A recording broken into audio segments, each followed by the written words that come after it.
Okay, hi everyone. So today we're going to work on, again, a different method of solving quadratics. So let's go ahead and look through a previous method that we worked through. So solving quadratics.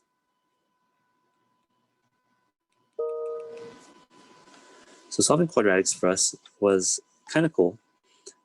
We take a problem, we start off, let's go through our basic ideas. If I say 3x plus 2 equals to 8, we've learned how to solve for this variable. Instead of just randomly guessing and checking, we realize that we can solve for x using some opposite operations. Minus 2 minus 2, 3x equals to 6, then divide by 3. Opposite of multiply is divide.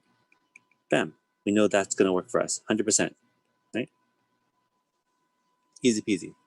Then the problems get a little more harder, and I say x squared plus 6x plus 8 equals 0. Now we have x's in multiple spots, and they're not all the same type of x. One is x squared, and one is just x.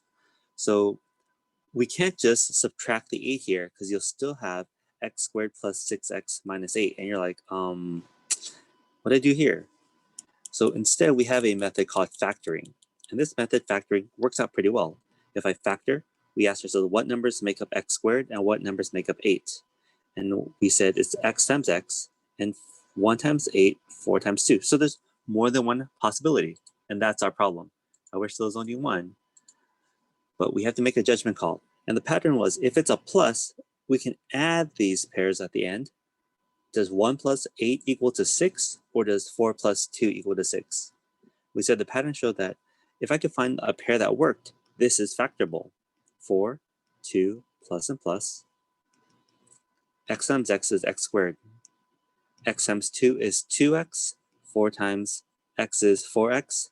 4x plus 2x is 6x, which is what we wanted. And then the last part, 4 times 2 is 8. So our factor version is the same exact representation as x squared plus 6x plus 8, but it's going to be easier for us to solve. Why did I say that? It's because we had a rule called the zero product rule. And it said any number times 0 equals to 0. But if we work backwards, we see that if the answer is 0, one of the two factors must be 0. And we use that to our advantage. We bend it to our will. So we say x plus 4, you could be 0, perhaps, or perhaps x plus 2, you could be 0. We don't know. We're going to make them both 0. And turns out this gives us our two possibilities. And we double check. If I plug in negative 4, great. If I plug in negative 2, great. These are both possibilities to solve this problem. The problem got more difficult. We found a new strategy to solve it, and it became pretty much easy again. The difficult part is that when we factor problems, there's different levels of factoring problems, right? So if I give you a problem that's 3x squared plus, let's say, 4, we'll do plus 8x equals 0. This is what I called a level 3 problem because there's an a value. And then because of that a value, you need to write all the possibilities. 3, 1, 1, 4, 2, and 2. Right? 2 times 2 is 4. 1 times 4 is 4. 3 times 1 is 3. And then we start speed dating. And this is the video we did previously. We start trying which of these possibilities would work. 3 times 1 is 3. 1 times 4 is 4. Nope, they do not add up. They do not add up to 8. Let's try another one. 3 times 4 is 12. 1 times 1 is 1. Nope, that's 13. Not working yet. Swap. 3 times 2 is 6. 1 times 2 is 2. Hey, 6 and 2, they do add up to 8. And again, I'm going through this quickly. You can watch the video of how I taught how to do this in the last video. And we know the backside has to be 2 and 2. Again, 3 and 1, 2 and 2. This is the front. This is the back. And this again is plus plus because it's plus plus. And then we can set them both to 0. 3x plus 2. Ooh, that looks familiar. And x plus 2. Ooh, that also looks familiar. And we have x equals to negative 2 over 3. And x equals to negative 2.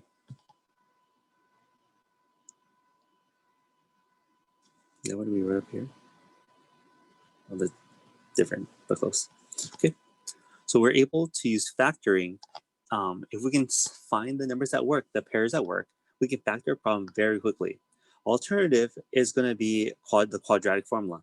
X equals to negative b plus and minus square root of b squared minus 4ac all over 2a. And this is our last resort, I would say. It always works. The method fits any quadratic with a, b, and c, but it just takes a long time. So today we're going to learn another method, not the quadratic formula. That's kind of our last one. Today we're going to learn something called completing the square.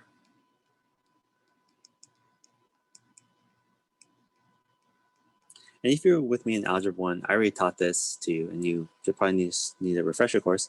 But here's the idea of a completing the square works. Math people like naming things for what it is. So we are literally completing a square. I mean, you could say it's a physical square, but we're going to refer to a square here, right? So I'm going to give you a problem, and you're going to see if the problem was a square, it would be easy to solve.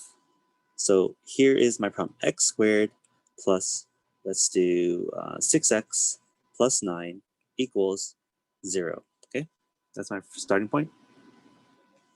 So we're going to solve this by completing the square. Now, x squared plus 6x plus 9 is what we call a perfect square. Because what multiplies to become x squared and what multiplies to become 9? X and x, 3 and 3. Ooh, and 3 plus 3 becomes 6. So it turns out this is x plus 3 and x plus 3. Or we can write it as a square, as we call it completing the square. That's one way of referencing it. X plus 3 squared equals to 0.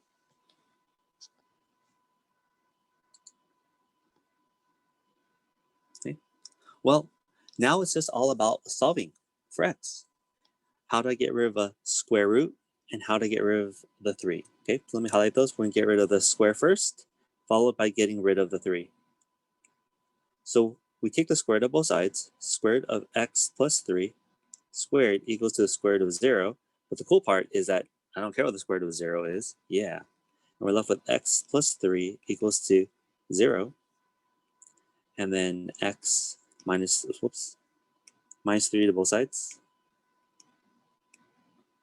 And we're left with x equals to negative 3, which was our answer back here since we saw the factor form. You might say, Mr. Cool, we have the factor form. Couldn't we have just done it there? Sure. But these problems, of course, get more difficult.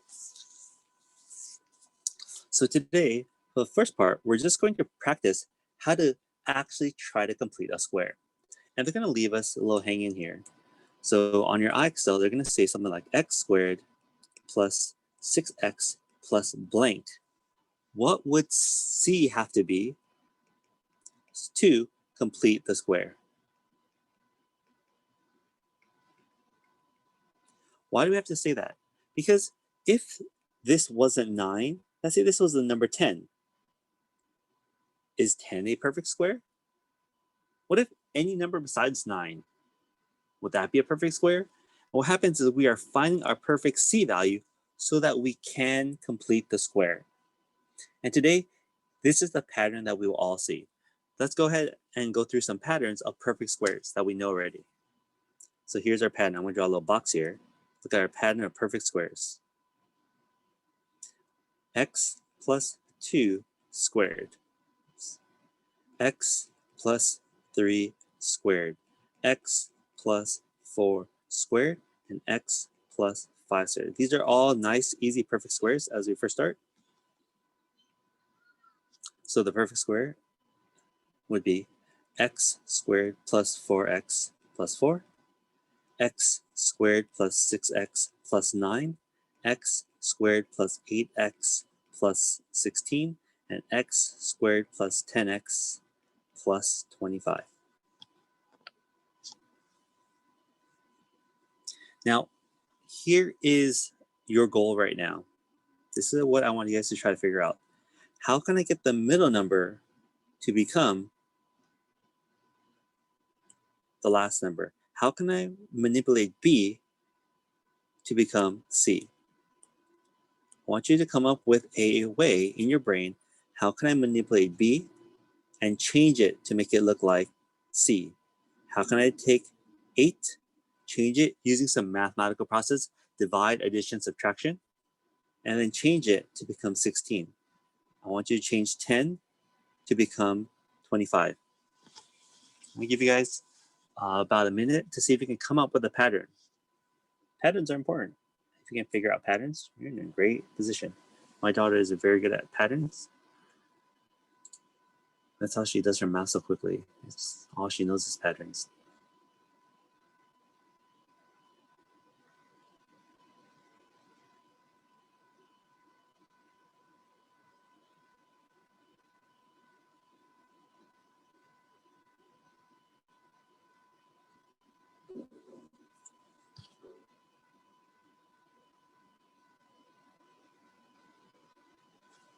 Okay, I'm gonna pause for a moment. Okay, so our pattern that we discussed is that if I take the middle term, the x term, and divide it by 2, and then we square it, that's the perfect C we want, okay? And that's really the big deal about completing the squares. You might see that's kind of lame, but that is our key thing. So if I write x squared plus, let's do 12x plus what? What would that be? And I like kids setting this up already. So what would that value be? We always divide the middle by 2, and our perfect C value would be 36. Okay, so we're actually doing two things at the same time. One is we're writing our completed square, our perfect C, and we're also writing the square value. Thank you, that's perfect. So we can do this really quickly. X squared plus, let's do 20x plus blank. What would that C value be? Don't forget to write the square. We always divide by 2. And I'm seeing here, seeing 100. Perfect. Now, why is this important? Because not every problem, of course, has a perfect C value. Now, here's how we're going to actually use it to solve now. Oh, let me do one more for fractions, for fraction shake. Fraction shake. 1 plus 5x plus blank. Now, if you see this is a fraction, this is what I call level 2 now. Level 2, because there's going to be a fraction. So we still divide the middle by 2. That actually, whoops, that actually has not changed. 5 over 2 squared. That's my perfect square. But what's my perfect C value? Just square the fraction. 5 times 5 is 25. And 2 times 2 is 4. No joke. Leave it like that. We're good. X squared plus 9x plus blank. What's that perfect C value? X plus divide by 2, 9 over 2. We just write the fraction. Please don't freak out, but do practice this so you're not scared about doing it. And the perfect C value is 81 over 4.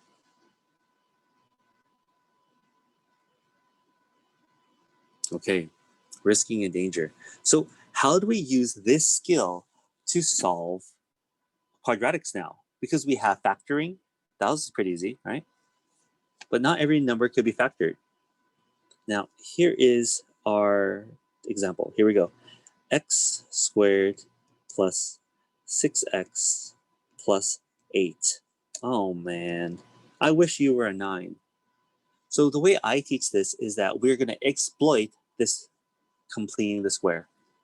So let's go ahead and just force to complete the square. We're going to force it. X plus what would my b value be once I divide it by 2? It would be 3. So we see that this is a perfect square. X plus 3 squared is a perfect square, right? Perfect square. So what I'm going to do is say, hey, that's not 9. So we are going to do a little cheat. You guys ever borrow money from your parents because you need to do something, or borrow money from a friend, right? Do you really have that money? No, you're borrowing it from someone. We're going to borrow some money. So here's what we're going to do. I want a 9. because 3 squared is 9. So please take a look at what I'm going to do. Don't blink. I'm going to give myself a 9 because this is a perfect square here. But if I add a 9, I need a minus a 9 because that 9 is coming from somewhere. And in math, if I add a 9 and a minus a 9, am I really changing the value of the problem? No, it's like you saying, if I just take 20 now and replace it before my dad finds out, he won't even know. That's what we're doing here. If I add 9 because I want 9, I have to subtract 9 to balance out the equation. Some teachers will teach if I add 9 to one side, I'm going to add 9 to the other, but I'm not going to teach that. A lot of places will teach that, but that's not going to help us because we're sly foxes. I want to show you why this is important. Okay, we have our problem. Let me highlight this so you can see. Right here is my perfect square. See, all this stuff right here, that's this guy here. X squared plus 6x plus 9, that's my perfect square. We did it. Now, everything else ends up in the recycling bin. What is negative 9? What is negative 9 plus 8? Negative 9 plus 8 is a negative 1. Okay.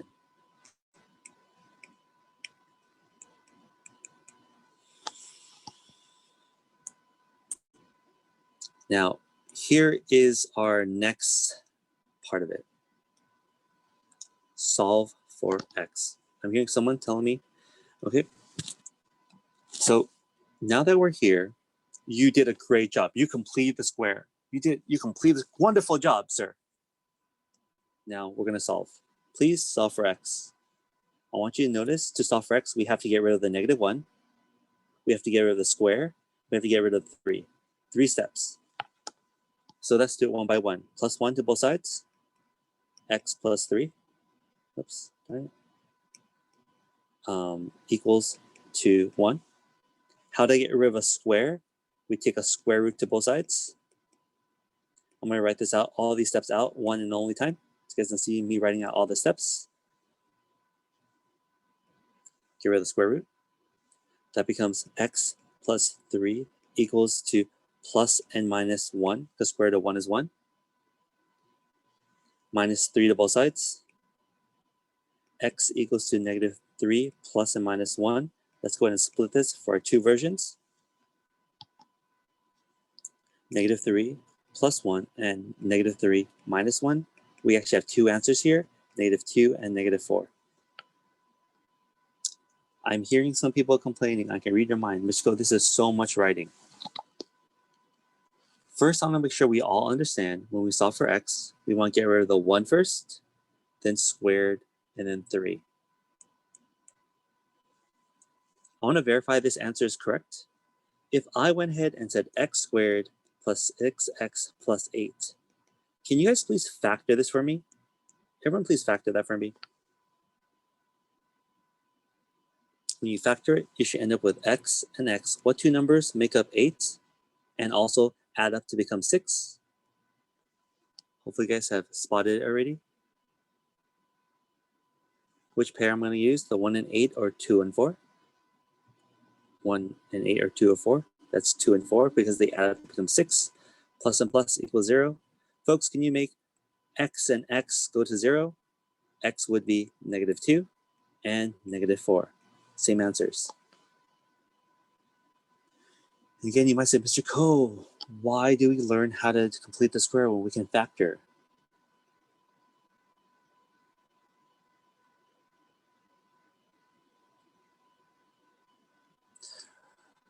So someone asked us that this number as a c-value is not going to be 9 all the time, right? It's not. And we're going to do a couple examples. It's always going to be that perfect c-value that we need to complete the square. Now, I want to show you guys this graph now. Let's go back up here. The graph for this parabola, we know we have two zeros. When will this graph equal to 0? When x is equal to negative 2, negative 1, negative 2, negative 3, negative 4, negative 2, and negative 4, negative 2, and negative 4. And there's a parabola here. X squared is always a parabola. We talked about that already. Now, here's something crazy. Do you guys remember this form here? Let me go ahead and circle it again. Does this form look familiar to you when it comes to parabolas? Can you guys tell me what form that is?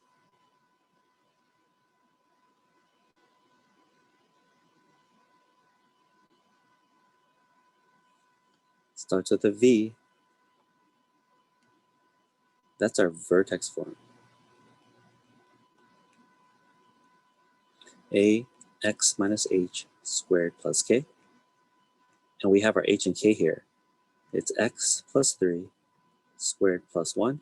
The vertex is negative 3 comma 1. Oops, negative 1. I miscopied that. That's our vertex. And our parabola here, the vertex, thank you very much, is negative 3, negative 1. Here's our vertex. And we have our parabola. The goal of completing the square is that, sure, it gives you your zeros, which is awesome. But we could have got that from factoring, and factoring's faster. But we get something special along the way. We also pick up the vertex along the way. So let's do this a couple more times. So we are talking about completing the square today. We're going to solve it and realize along the way we can pick up our vertex. So let's do another problem. X squared plus 8x. Let's do minus 17. No, sorry, this is plus 17. Okay. Wait.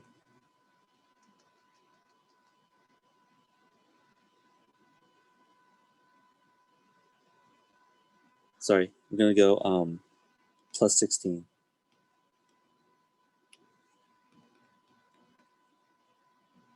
Wait, not 16. Darn it. Plus 15. Plus 15. I'm sorry about that. Okay. So for this problem, I want you guys to complete the square. Here we go. First step, complete the square. X plus what number goes here? All you do for complete the square is you divide the middle by 2. That's going to be 4. Right? We talked about this in our examples up here. How do I get from B to C? We divide the middle by 2. Okay, what's the C value I wish I had? I wish I had a 16. So I'm going to write on top here, please watch, plus 16, and I'm going to minus 16. And these are going to be like terms for me. When I combine them together, we end up with a negative 1. Negative 16 plus 15 is negative 1. So one cool thing, again, by doing this method, we already have the vertex of my graph. The vertex is negative 1, 2, 3, 4, negative 1. If you blink, you missed it. Negative 4, comma, negative 1. We already have our vertex. We can graph our parabola. We need the 16 because x plus 4 isn't going to give me 15. X plus 4, what's 4 times 4, right? Because we're going to square it. 4 times 4 is 16, and 15 is not 16.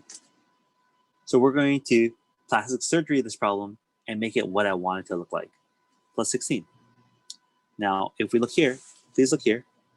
This here, x squared plus 8x plus 16, is my perfect square that we wanted. And then we deal with the leftovers, the credit card debt later. I got my purse at the mall. I can pay the credit card later. Crap, I still owe money. This is a very American value type problem. Okay, so we had 15, but after I wrote my perfect square, we needed a 16. So we still owe a minus 1. Let me go ahead and show you something. You don't need to copy this, but this is another cool part of it, is that if I multiply x plus 4 out, hey, doesn't 16 minus 1 give me the 15 that we originally had? So I'm not changing the value of the problem. I'm just manipulating it so it looks the way I want. It fits my mold. And that mold is super easy to work with. Okay. Hopefully you're okay with the vertex here. Now, the super cool part now is that we can solve it using our 3 steps. We're going to, again, get rid of the 1, get rid of the squared, and get rid of the 4. But I'm going to teach you how to do this in one step. You guys ready to do this in one step? Don't blink. Okay, I'm gonna do it slow. We were gonna get rid of the 1, so that becomes a plus 1. Is that okay? I'm not gonna write the plus, that's kind of redundant. Next thing I'm gonna do is gonna square root. So just write a square root around that 1. And what were you gonna do with a plus 4? You're going to minus 4 to both sides. That's how we solve it in one step. Oh crap, Mr. Code did it too quick. Let me do it again. Okay. Tell yourself what number were you going to get rid of first? You're going to get rid of the 1, right?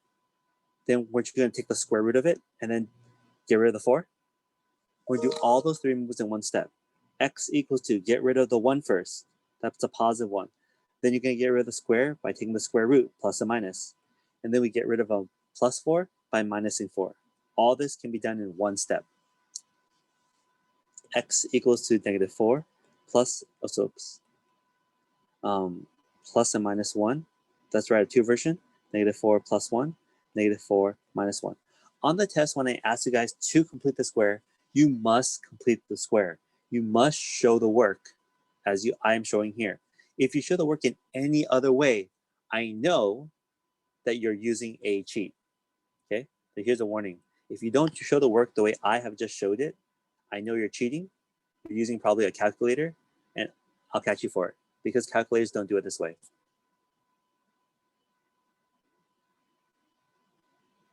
Okay, so if anyone has a problem with this, you talk to me, say I learned it a different way, tell me before the test, show me how it works, I'll accept it. But if not, if you don't do it my way, I will minus points. I'll actually think that you're cheating, and I'll put it on your record on my file that you're cheating.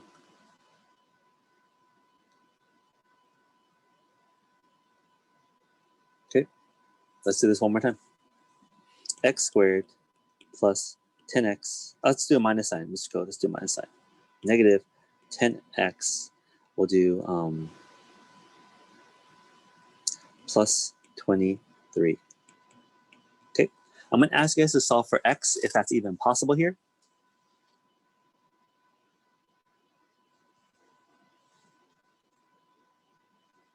So first step is let's write our perfect square. Our perfect square is x minus, always divide the middle by 2. If it's negative, it stays negative. That's a 5. Okay.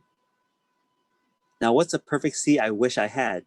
23 isn't a perfect square number. We knew this wasn't going to be pretty. So what is the perfect square I wish I had? The perfect C I wish I had was plus 25. And if I add 25, I'm going to borrow 25 because I'm balancing out the equation.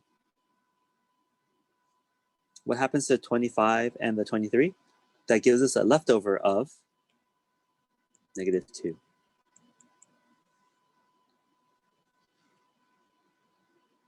We have a vertex for the graph, just if you want to graph it. Negative 1, 2, 3, 4, 5, down 2. That's my parabola.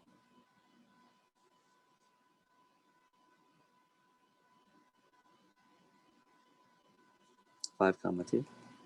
That's the vertex. All right, let's go ahead and solve it. We're going to solve it in one step, okay? One step. Get rid of the 2, becomes a positive 2. Get rid of the square, becomes a square root. Get rid of the minus 5, becomes a positive 5. We solve this in one step. Oh, shoot. See, I was at the top, and then I didn't even notice. Oh, gosh.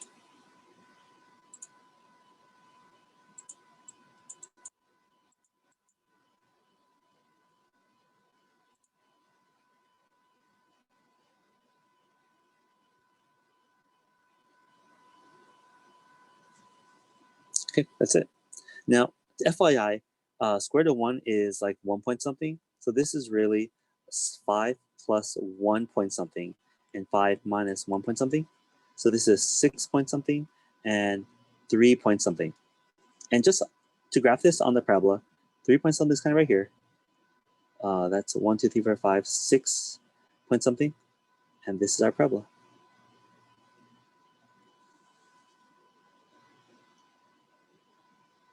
Thank you, John.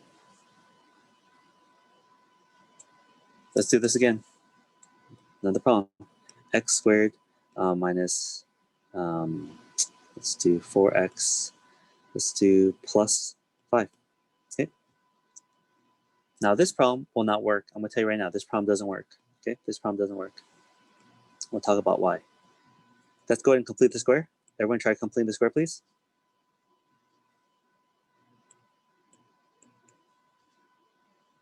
What's a perfect C value I wish I had? Plus 4, minus 4. Please get used to writing it up here. Okay. And then we combine it. Negative 4 plus 5 is a plus 1. I want you guys to look at the graph real quick. The vertex is plus 2, up 1. How did I do it so quickly? Remember, that's my vertex form. So my vertex is 2 comma 1. And the parabola is going to go up because the a value is positive. So we worked a lot on graphing parabolas. Now, I want to ask you, will this graph ever equal to 0? Looking at my graph I just drew, will this parabola ever run into 0? Answer is no. This will never run into 0. But let's go ahead and complete the square anyways. Get rid of the 1, get rid of the squared, get rid of the 2.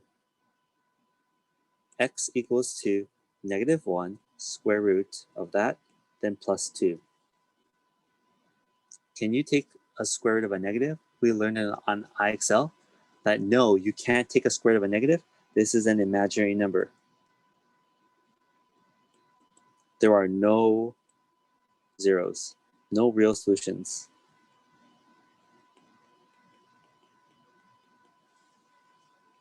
And our math mimics what we graphed.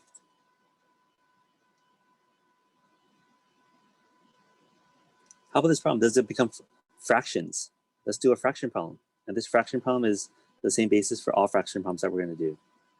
X squared minus 5x, let's say minus, so let's do plus 4, okay? This problem is surely factorable.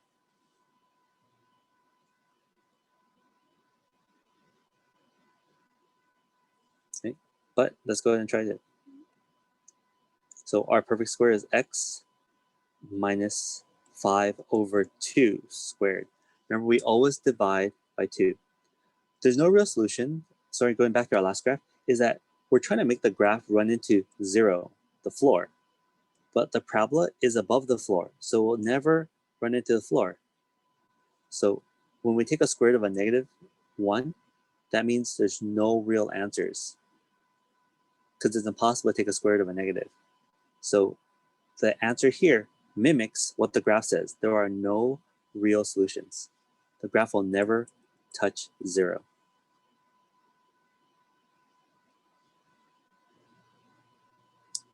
So I was answering a previous question. Okay, over here, let's go ahead and do the math. Please don't freak out. The square of 5 over 2 is positive 25 over 4 minus 25 over 4. So our perfect square here, that's my perfect square. Oops, that's too big. This is my perfect square, which gives us here. Now, let's deal with the mess. Everyone, pay attention, put away your Among Us, and we're gonna combine this and this together. Now, one's a fraction, one's not a fraction, right? So can I give you the hint? This is the easiest way of doing it. My common denominator is a 4. Just multiply this guy by 4. 4 times 4 is 16 over 4. Would you agree that's the same thing? 16 over 4 is the same as 4. And just write it in the corner. Now they both have a common denominator.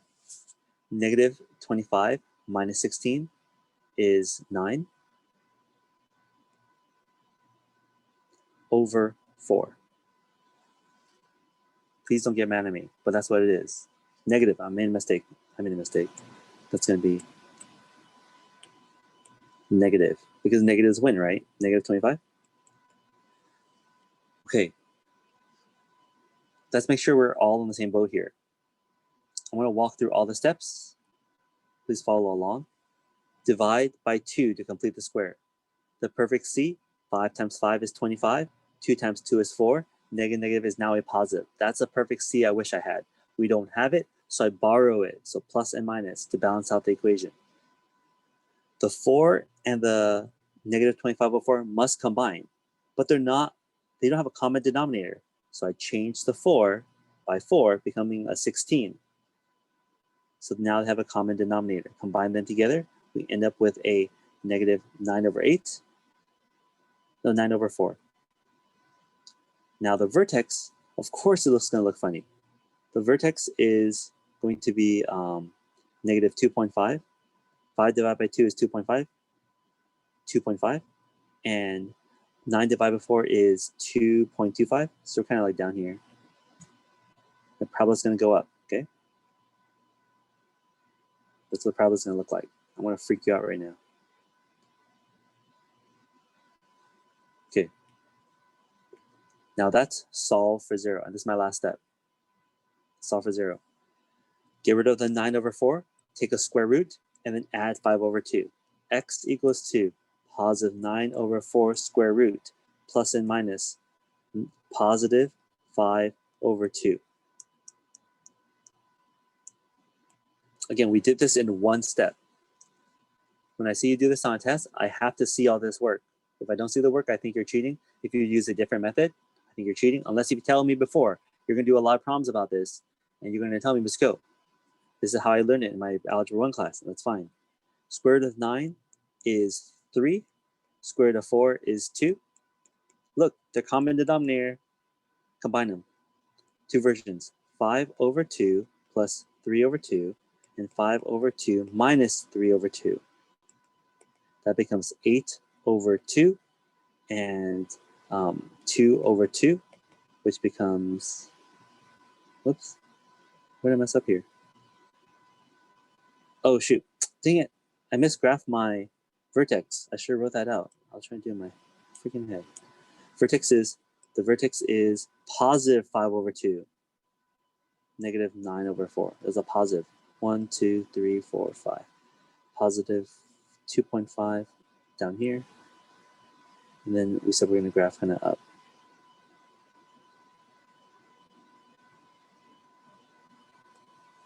That's my parabola. And my parabola vertex is negative 5/2 and 9/4. And our zeros are 4 and 1. So x equals to 4, 1. These are two answers.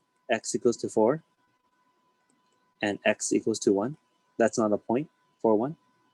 And if you look here, that is 1 and this is 4. So today in the IXL, that's what you guys are going to explore. You're going to practice completing the square to solve the problem. Okay. And you're going to first practice something easy. What is the C value?